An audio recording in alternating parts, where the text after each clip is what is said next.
ప్రార్థించే వ్యక్తి యొక్క మనోవైఖరిలో దేవుణ్ణి అడిగే సంగతులు భోగాల నిమిత్తమై ఉండకూడదు, నీ భోగాల నిమిత్తమై ఉండకూడదు, నీ స్వార్థం నిమిత్తమై ఉండకూడదు.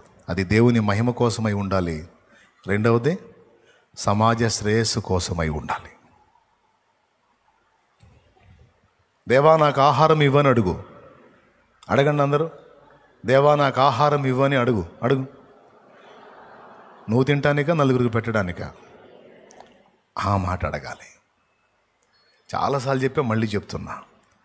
దేవా నాకు ఆహారం ఇవ్వు, ఎందుకంటే నా జానడి పొట్ట మాత్రమే నింపుకోవటానికి కాదు, 10 మందికి నేను ఆహారం పెట్టాలి తండ్రి అని అడుగు. అది నా మనసుకి ఇష్టమైన పని అని అడుగు. అది నాకు సంతోషకరమైన సంగతి అని అడుగు. నీ ఖచ్చితంగా ఇస్తాడు. ఎందుకంటే కేవలం నీ భోగం కోసం నువ్వు అడగట్లా, 10 మంది కడుపులు నింపాలని అడుగుతున్నావు. అందులో నిస్వార్థం ఉంది, అందులో దేవునికి నచ్చే సుగుణం ఉంది. నువ్వు ఎప్పుడు దేవుని ముందుకు వచ్చినా నీ కోసం నువ్వు అడగవు, 10 మంది కోసం నువ్వు ఆశిస్తావు, అడుగుతావు గనక అది దేవునికి సంతోషం. తప్పకుండా ఆమేన్ అంటాడు.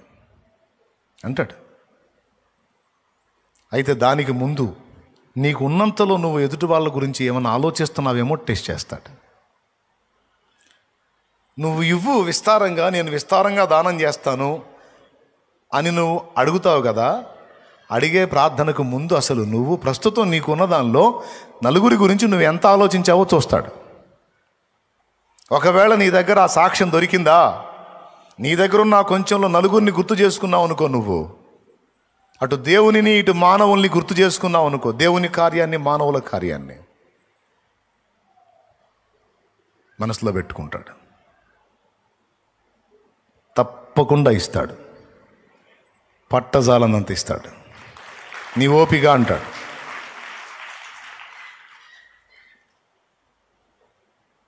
కానీ కేవలం మెతుకుపోతే నా బతికే పోయిద్ది అన్నట్టు, నేను నా స్వార్థం, నేను నా వరకే అనే మనసు నీకుంటే నీకు దొరకదు అన్నాడు.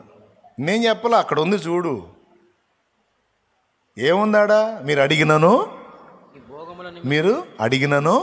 మీ భోగముల నిమిత్తం వినియోగించుట. yes, మీ భోగాల కోసం, మీ ఆనందాల కోసం, మీ సౌకర్యాల కోసం, మీ సౌఖ్యాల కోసం మీరు అడుగుతున్నారు. అందుకే మీకు దొరకదు. మరి ఎలా అడగాలి నాయనా? చెప్పవయ్యా, నువ్వే చెప్పు, ఎలా అడగాలి? మీ భోగముల నిమిత్తము గాక ప్రభు మహిమ కొరకు ప్రజాక్షేమం కోసం అడగండి, నేను చేస్తాను అంటాడు ఆయన. అది అడగాల్సిన వైఖరి. అది ప్రార్థించే వ్యక్తి యొక్క మనోవైఖరి ఇది ఉండాలి. ఏది ఉండాలి? తన కోసము గాక ఇతరుల కోసం ఆశించేదై ఉండాలి. దానికంటే ముందు ఉన్నంతలో ఇతరులకు సహాయం చేయగలిగే బుద్ధిని సాధన చేయాలి. అప్పుడు దేవుని కార్యాలు చూస్తావు. ఫస్ట్ మీరు గుర్తించండి ఒక్క మాట చివరిలో, ఫినిషింగ్ టచ్. బైబిల్ కూడా మూసేసా. సంతోషంతో చప్పట్లు కూడా దేవుని మహిమపరచండి.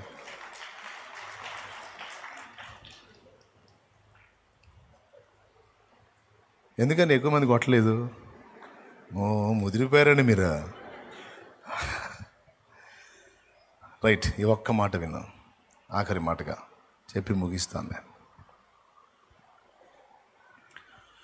ఫస్ట్ దేవుడు విస్తారంగా ఇవ్వడానికి ముందు కొంచెం ఇచ్చి చూస్తాడు. ఆయన మనసులో నీకు చాలా ఇవ్వాలని ఉంటుంది, దానికి ముందు నీకు కొద్దిగా ఇచ్చి చూస్తాడు. ఆ కొద్దిగలో నీ నమ్మకత్వాన్ని టెస్ట్ చేస్తాడు ఆయన. అక్కడ నువ్వు పాస్ అయ్యావనుకో, ఇక నువ్వు పట్టజాలనంత దీవెనిస్తాడు ఆయన. ఏ విషయంలోనైనా ఒకేసారి నువ్వు అడిగావని విస్తారంగా ఇవ్వడు ఆయన. ఫస్ట్ నీ మనసును టెస్ట్ చేయడానికి కొంచెము. నాకేం తెలుసు, అది కూడా బైబిల్లోనే చెప్పాడు, అది కూడా అందులోనే చెప్పాడు. లేకపోతే నాకేం తెలుసు, ఆయన చెప్పినవి చెబుతున్నాను నేను.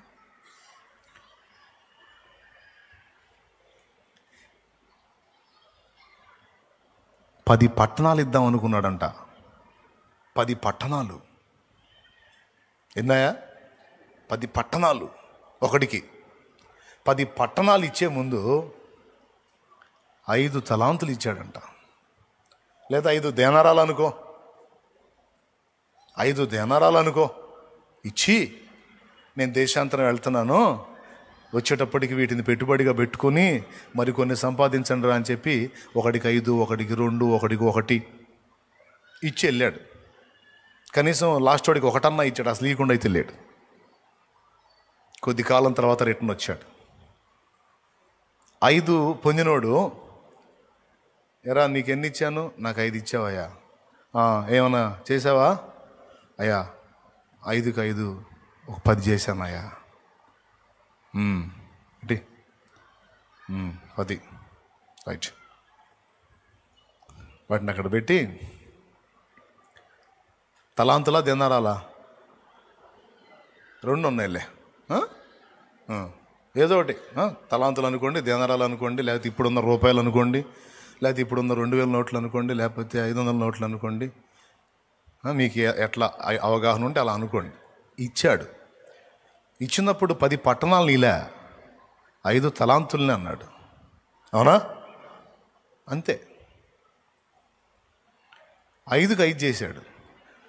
ఆ కొంచెములో వాని నమ్మకత్వాన్ని చూసి అంటాడు, భళా, ఈ కొంచెమే నీకు ఇచ్చాను, ఆ కొంచెంలో నమ్మకంగా నువ్వు నాకు కనపడ్డావు గనుక, నేను అనుకున్నట్టు నువ్వు చేసావు గనుక నిన్ను అనేకమైన వాటి మీద నియమించదను, నీ యజమాని సంతోషములో పాలు పొందుమని అతనితో చెప్పాను అని ఏ సువార్తలో ఉంది? మత్తయి సువార్త. ఓకేనా? ఇంకొక సువార్తలో ఉంది నాయన, 10 పట్టణాల మీద. అది అక్క చదివింది చూడు, లోక.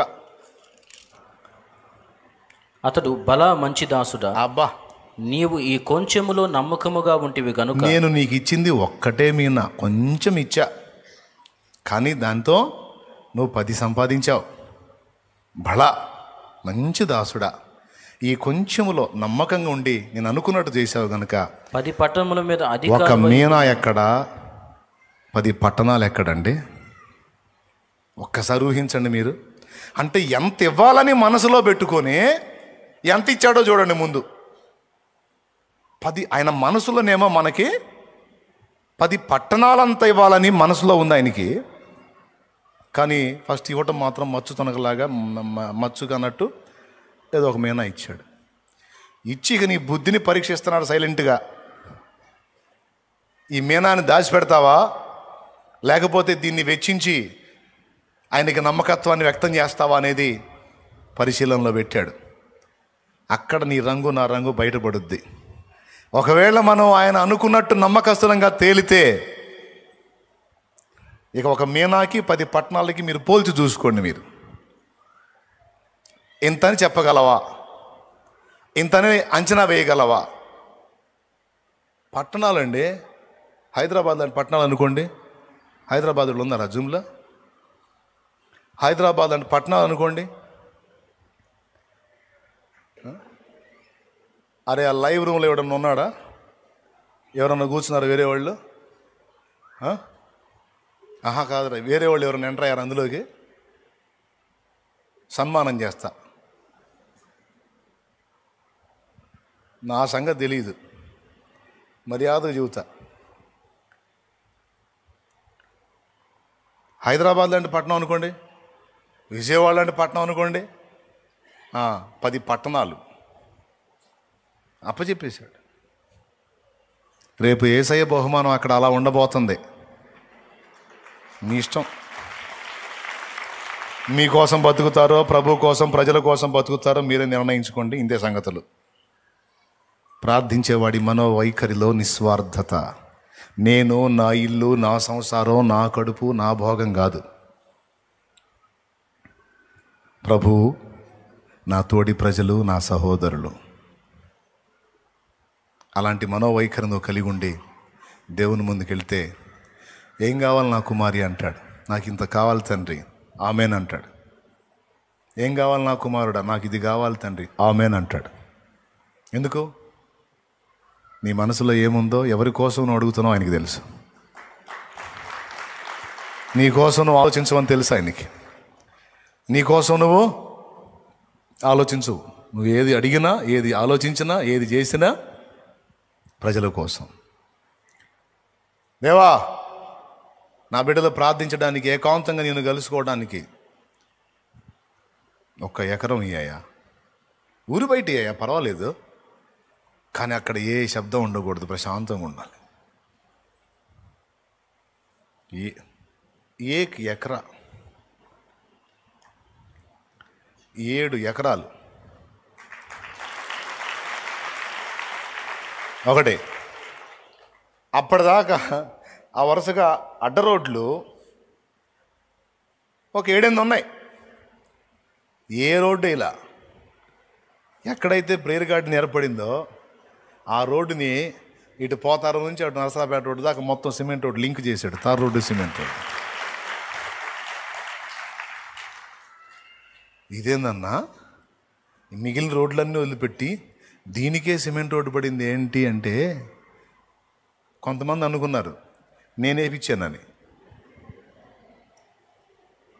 మనం కాదు, మనం అడిగాం ఏమని, నిస్వార్థంగా ప్రజల కోసం.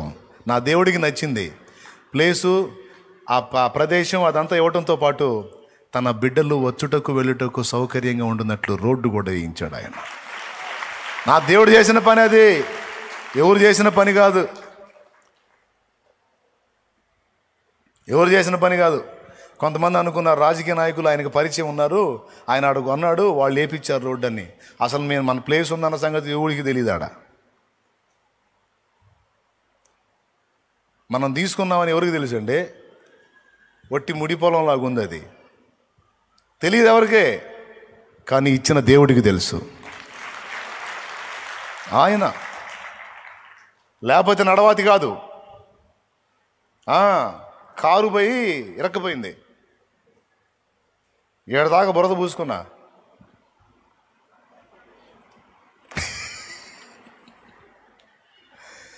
అబ్బో ఇదేందిరా ఈ రోడ్డుకు వచ్చాము, ఇది కష్టం కదా అని.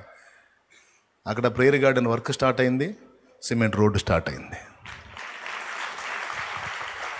దేవుడికి నచ్చితే ఆయన చేస్తాడు ఏదైనా. అన్ని వదిలిపెట్టి అక్కడ ఆ రోడ్డు శాంక్షన్ చేయించి ఆ రోడ్డు వేయించాడు. ఆయన చేసాడు. ఇది నా ముఖం చూసి మీ ముఖం చూసి ఎవరో చేసింది కాదు, నా దేవుడే చేశాడని సభాముఖంగా చెబుతున్న సాక్ష్యం. నా ముఖం చూసి ఏదో నా మీద సెంటిమెంట్తో ఎవరికమ్మా అంతా, ఏ రాజకీయ నాయకులకమ్మా? ఎవరు వచ్చినా చెవులో క్యాలీఫ్లవర్లను క్యాబేజీలు పెట్టిపోవటమే. అన్నీ తెలుసు మనకే, నవ్వుకుంటాం కాకపోతే చూస్తా. లే ఇంకా లే, పైకి లే. వస్తారు ఎవరు తిప్పల వాళ్ళే.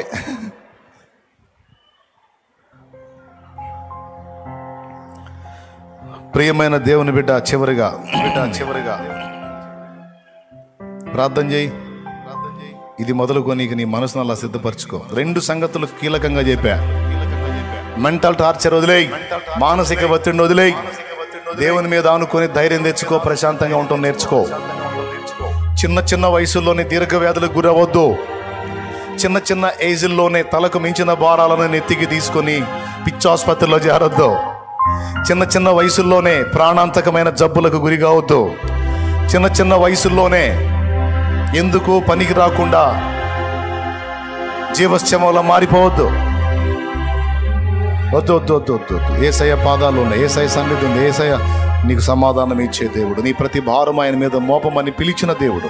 ప్రయాసపడి భారము మోయిచున్న సమస్త జనులారా నా యొద్దకు రండి. రా రా రా, లేకపోతే సస్తావు, లేకపోతే పోతావు, లేకపోతే అయిపోతావు, జబ్బు పాలవుతావు, లేకపోతే మానసిక వ్యధకు గురై రోగిష్టిగా మారిపోతావు. వద్దు, రా రా, నా దగ్గరకు రా, నేను నీకు విశ్రాంతిని ఇస్తానన్నాడు ఆయన. నా యొద్దకు వచ్చి నా కాడి మీ మీద ఎత్తుకొని నా యొద్ద నేర్చుకునుడి, అప్పుడు మీ ప్రాణములకు విశ్రాంతి కలుగును. నేను సాత్వికుడును, దీన మనస్సు గలవాడును, రమ్మని నా దేవుడు పిలిచాడు.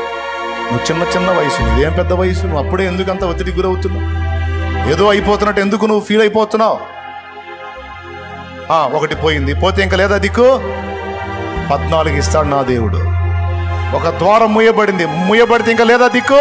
నీకోసం 7 ద్వారాలు ఓపెన్ చేస్తాడు నా దేవుడు. ఒక విషయంలో ఒకటి నువ్వు నష్టపోతే ఇంకా లేదా దిక్కు? 1కి 40 ఇస్తాడు నా దేవుడు. ఎందుకు కలత చెందుతున్నావు? ఎందుకు అధైర్యపడుతున్నావు? ఆలోచిస్తున్నావు, తిండి మానుకున్నావు, నిద్ర మానుకున్నావు, విశ్రాంతి కోల్పోయావు. పిచ్చిదానిలాగా ఎందుకు మారిపోతున్నావు? పిచ్చోళ్ళలాగా ఎందుకు మారిపోతున్నావు? తమ్ముడా, అవసరం లేదు. నా దేవుడు నీతో మాట్లాడుతున్నాడు. కలత చెందొద్దు, కలవరపడొద్దు. నీ మనసు అలా ఒత్తిడికి గురైనప్పుడు నా ఎద్దుకు పరిగెత్తు. నేను నీకు విశ్రాంతిని ఇస్తాను, నీకు నెమ్మదిస్తాను. నువ్వు అడిగిన దానికంటే, ఊహించిన దానికంటే ఉన్నతమైన కార్యాలు నీ కోసం సిద్ధపరిచాను. అవునేసయ్యా, నాకు నువ్వున్నావు. అనవసరంగా కలవరపడ్డాను, కలత చెందాను, నన్ను క్షమించు. ఇంకా నేను అలాంటి ఒత్తిడికి గురి కాను. ఒకవేళ ఏదన్నా ఒత్తిడి నన్ను టచ్ చేసినా నేను నీ పాదాలను ముట్టుకుంటాను, నీతో కూర్చుంటాను. ఏసయ్య, నీ దగ్గరికి వస్తాను. ఈరోజు నుంచి మనం నేర్చుకుందాం. లోడ్ పడుతుంది బ్రెయిన్కి, మనసుకు లోడ్ ఒత్తిడి గురవుతుంది అంటే వెంటనే మనం తేరుకోవాలి. అంతేకాదు, ప్రార్థనకు మోకాళ్ళు వేసినప్పుడు సందేహాన్ని విడిచిపెట్టు. ఎవరిని క్షమించలేదు గుర్తు చేసుకొని మనసారా వారిని క్షమించు. వారు నీ దగ్గరకు వచ్చి క్షమాపణ కోరితే తప్పకుండా వారిని క్షమించు. మూడవది, నీ స్వార్థం కోసం ఆలోచించువాకు. పరోపకారార్థం ఇదం శరీరం. దేవుని మహిమ కొరకు పరులకు ఉపకారం చేయటం కోసమే మన దేహం, జీవితం. ప్రభువా, నా స్వార్థం కాదు, 10 మందికి ఉపయోగపడే పని, 10 మంది కోసం తండ్రి. నువ్వు అడుగు, నువ్వేది అడుగుతావు అడుగు. వ్యాపారం అడుగుతావు, ఉద్యోగం అడుగుతావు, పని అడుగుతావు. కానీ అడిగేటప్పుడు నా ఒక్కడికి ఉద్యోగం నేను అడగట్లేదు తండ్రి, నాకు ఉపాధి నీవు, 10 మందికి నేను ఉద్యోగం ఇవ్వాలి తండ్రి అని అడుగు. 10 మందికి నేను పని ఇవ్వాలి తండ్రి. 10 మంది కుటుంబాలు అన్నం తింటుంటే చూడాలి తండ్రి. 10 మంది కుటుంబాలకు అన్నం పెట్టాలి. 10 మంది దీపాలు నిలబెట్టాలి. నన్ను బలపరచు, నన్ను ఆశీర్వదించు. నా కోసం కాదు, పరుల కోసం నన్ను ఆశీర్వదించు. నీ పని కోసం నన్ను ఆశీర్వదించు. నేను చదువుతున్నా, నాకు జాబ్ వచ్చేటట్టు చేయి.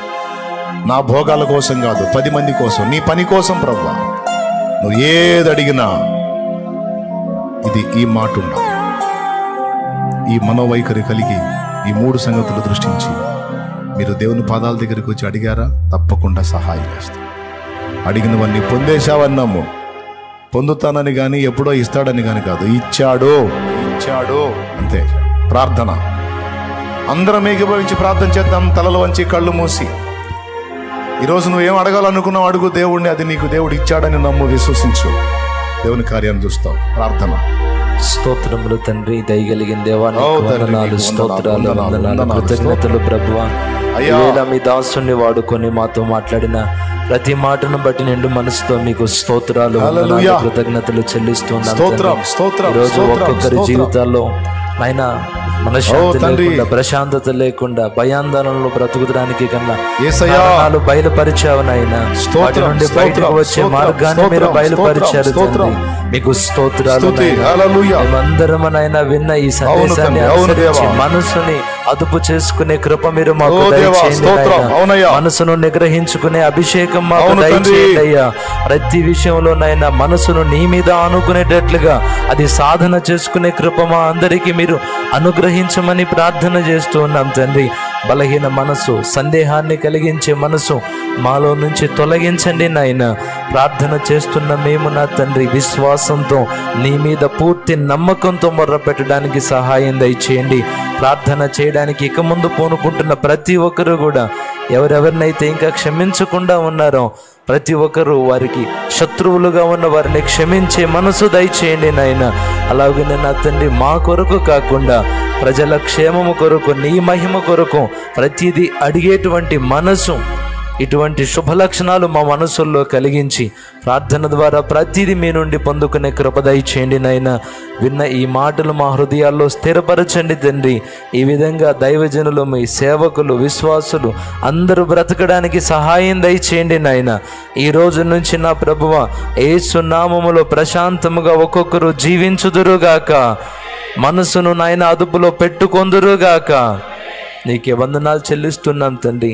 ఇంతవరకు వాక్యం అందించిన మీ దాసులను మీ ఏడంతల ఆత్మ చేత నింపండి అయ్యా. మంచి ఆరోగ్యము, శక్తిని, బలమును, అభిషేకమును మీరు దయచేయండి నాయన. మీటింగ్స్ పనుల కోసం నా తండ్రి పూనుకొని ఉండగా మీరే ఒక్కొక్కరికి జ్ఞానాన్ని దయచేయండి అయ్యా. మరి ముఖ్యంగా నీ దాసునికి అభిషేకం దయచేయండి అయ్యా. ప్రశాంతతను దయచేయండి అయ్యా. నూతన అభిషేకాన్ని కుమ్మరించండి తండ్రి. ప్రతి విధమైన దుష్టుని తంత్రములు యేసు నామములో లయపరచబడునుగాక. దైవ జనాంగానికి జ్ఞానం దయచేయండి, పరిచారకులకు జ్ఞానం దయచేయండి. ప్రతి ఒక్కరికి కృప అనుగ్రహించమని వేడుకుంటున్నాం తండ్రి. ఈవేళ ఈ ప్రార్థనలో ఏకీభవించిన ఒక్కొక్కరి జీవితాల్లో ఉన్న బలహీనతలు యేసు నామములో తొలగిపోవునుగాక. వ్యాధుల నుండి విడుదల కలుగునుగాక. రిపోర్ట్లు యేసు నామములో మారిపోవునుగాక. ఆర్థిక సమస్యలు, అప్పుల బంధకాల్లో నుండి ప్రతి ఒక్కరూ బయటికి రావడానికి సహాయం దయచేయండి అయ్యా. చదువుకుంటున్న బిడ్డలకి మంచి జ్ఞానం దయచేయండి తండ్రి. వివాహం కాని వారికి వివాహం అవ్వాలి ప్రభువా. పిల్లలు లేని వారికి పిల్లలు కలగాలి నాయన. ఇంకా ఎలాంటి సమస్యలు నీ బిడ్డలు ఎదుర్కొంటున్నారో ఈ రోజు ఇక్కడ నుంచి వెళుతుండగానే యేసు నామములో విడుదల పొందుకొందురుగాక. కార్యములతో తిరిగి వెళ్ళుదురుగాక. సంపూర్ణ విశ్వాసంతో, నిశ్చయతతో నాయన ప్రార్థించి వెళుతూ ఉండగానే శుభవార్తలు వినబడాలయ్యా. వెళుతూ ఉండగానే స్వస్థత కలగాలయ్యా. వెళుతూ ఉండగానే నీ బలమైన కార్యాలు ఒక్కొక్కరి జీవితంలో జరుగునుగాక. నూతన అభిషేకంతో కూడా మీరు నింపి మీ నామానికి మహిమ తెచ్చుకోమని ఈ ప్రార్థనలో ఏకీభవించిన ప్రతి ఒక్కరిని పేరు పేరున దీవించమని యేసు నామములో అడిగి ప్రార్థించి వేడుకుంటున్నాము తండ్రి. మన తండ్రి అయిన దేవుని ప్రేమ, ఆయన ప్రియ కుమారుడును లోకరక్షకుడునైన యేసుక్రీస్తు వారి దివ్యమైన కృప, పరిశుద్ధాత్మ దేవుని యొక్క అన్యన నిత్య సహాయ సహవాస సమాధానములు సమకూడిన మనకు సకల పరిశుద్ధులకు సార్వత్రిక సంఘం అంతటికి సదాకాలము తోడే ఉండి నిత్యంతములో చేరు పర్యంతము నడిపించునుగాక. యేసు రక్తమే జయం, ప్రభు యేసు రక్తమే జయం. యేసు నామమునకు సంపూర్ణ విజయం కలుగునుగాక. హల్లెలూయా, హల్లెలూయా. అందరం చెప్దాం హల్లెలూయా.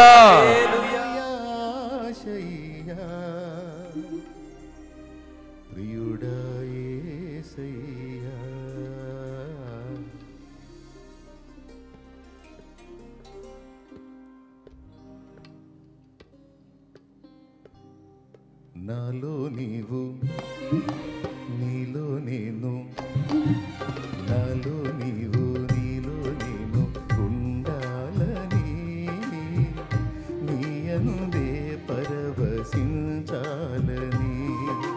నాలో నీవు, నీలో నేను ఉండాలని నీ అనుదే పరవశించాలని. నా హృదయాశయ్యా ప్రియుడా యేసయ్యా, నా హృదయాశయ్యా ప్రియుడా యేసయ్యా.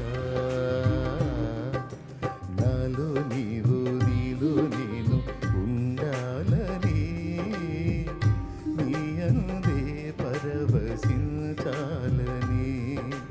నాలో నీవు, నీలో నేను ఉండాలని నీ అందే పరవశించాలని.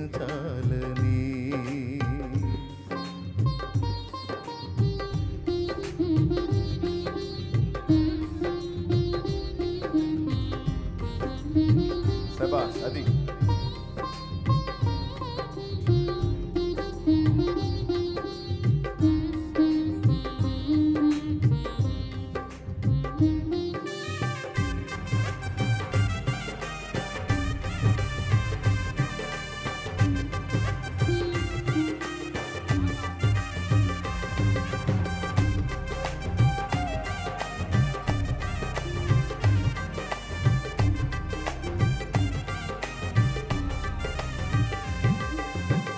కడలియంత ఎగసి పడినా హద్దు దాటదు నీ ఆజ్ఞ లేక.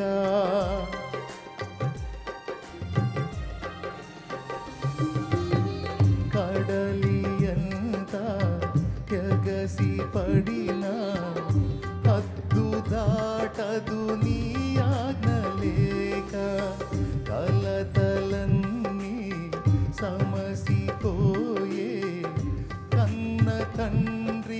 నిన్ను చేరినాక కరుణాతరంగము తాకేను హృదయము కనురెప్ప పాటులో మారేను జీవితం. కరుణాతరంగము తాకేను హృదయము కనురెప్ప పాటులో మారేను జీవితం.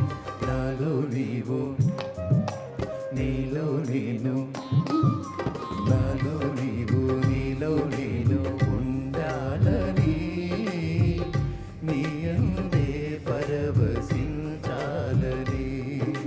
నాలో నీవు నీలో నేను ఉండాలని నీ అందే పరవశించాలని.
కమ్మనైనా బ్రతుకు పాట పాడుకొందును నీలో యేసయ్యా.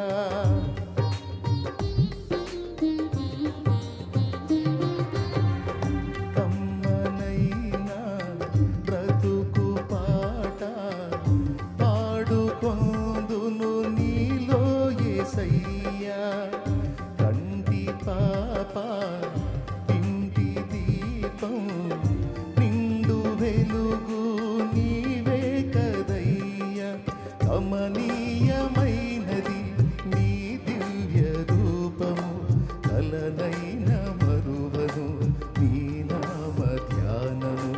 కమనీయమైనది నీ దివ్య రూపము కలనైన మరువను నీ నామ ధ్యానము. నాలో నీవు నీలో నేను, నాలో నీవు నీలో నేను ఉండాలని నీ అందే పరవశించాలని. నాలో నీవు నీలో నేను ఉండాలని నీ అందే పరవశించాలని.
స్నేహమైనా సందడైనా ప్రాణమైనా నీవే యేసయ్యా.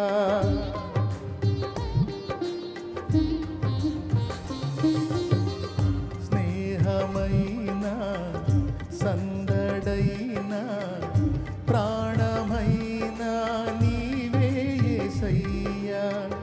సన్నిధైనా సౌఖ్యమైనా నాకు ఉన్నది నీవే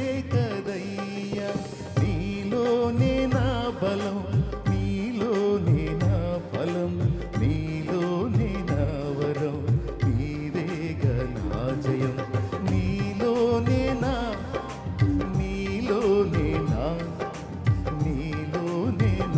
వరం. నాలో నీవు, నీలో నేను, నాలో నీవు, నీలో నేను ఉండాలని.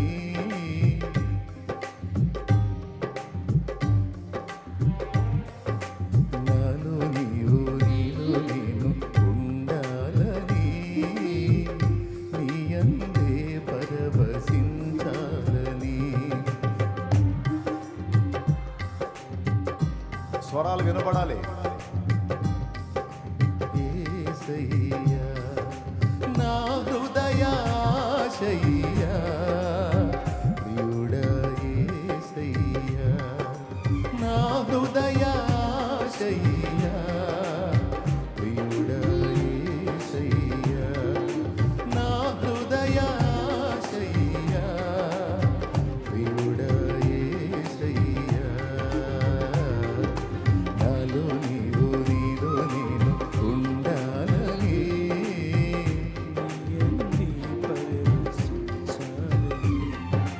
నాలో నీవు, నీలో నేను ఉండాలని. నీ పరవశించాలని, నీ అందే పరవశించాలని, నీ అందే పరవశించాలని.